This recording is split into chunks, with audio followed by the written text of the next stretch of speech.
AP అనంతపురానికి చెందిన కేటుగాడిని arrest చేశారు మండపేట పోలీసులు. ఏసీబీ అధికారి అని చెప్పి ప్రభుత్వ ఉద్యోగులను మోసం చేశాడు నిందితుడు. ఇప్పటికే 3 రాష్ట్రాల్లో అతనిపై 100 కేసులు ఉన్నట్లు గుర్తించారు పోలీసులు. బెంగళూరు పోలీసుల సహకారంతో నిందితుడిని రాజమండ్రి రైల్వే స్టేషన్లో అదుపులోకి తీసుకున్నట్లు తెలిపారు రామచంద్రపురం డీఎస్పీ ప్రసాద్.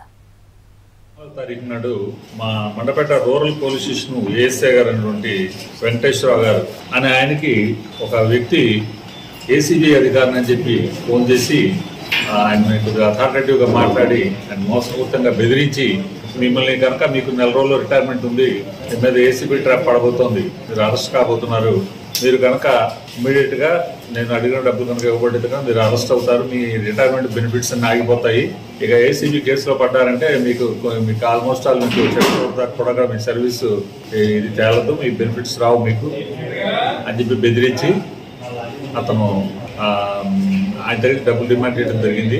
సో ఆ రకంగా ఆయన మొత్తం 3,05,000 రూపాయలు త్రూ బ్యాంక్ ట్రాన్సాక్షన్ ద్వారా అతనికి ట్రాన్స్ఫర్ చేయడం జరిగింది. ఇది ఆ సదరు హెడ్ కానిస్టేబుల్ గారు ఏఎస్ఐ గారు 16వ తారీఖు నాడు ఫిర్యాదు ఇచ్చారు ఆ పోలీస్ స్టేషన్లో. ఎస్ఐ గారు తెలియపరిచారు.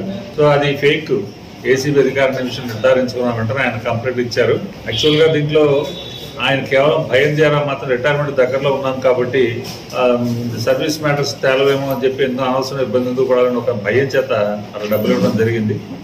సో ఇది ఫేక్ అని కేసు కంప్లైంట్ ఇచ్చిన తర్వాత ఆయన పోలీస్ స్టేషన్ కంప్లైంట్ ఇవ్వగానే మన మండపేట రోడ్ల శివకృష్ణ గారు వెంటనే కేసుని రికార్డ్ చేసి దర్యాప్తు చేయడం మొదలుపెట్టారు.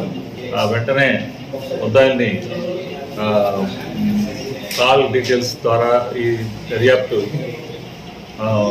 కొనసాగించి టెక్నికల్ సపోర్ట్ ద్వారా ఆయన ఇన్వెస్టిగేషన్ చేసి బెంగళూరు కూడా వెళ్ళి, బెంగళూరులో ఉన్నాడు ముద్దాయి, బెంగళూరు కూడా వెళ్ళి అక్కడ జరుగుతున్న అతను ఏ రకంగా జరిగినాయి ఎటువంటి విషయాలని సేకరించి అక్కడ ఉన్న పోలీసుల యొక్క సహకారం కూడా తీసుకుని దర్యాప్తును కొనసాగించారు.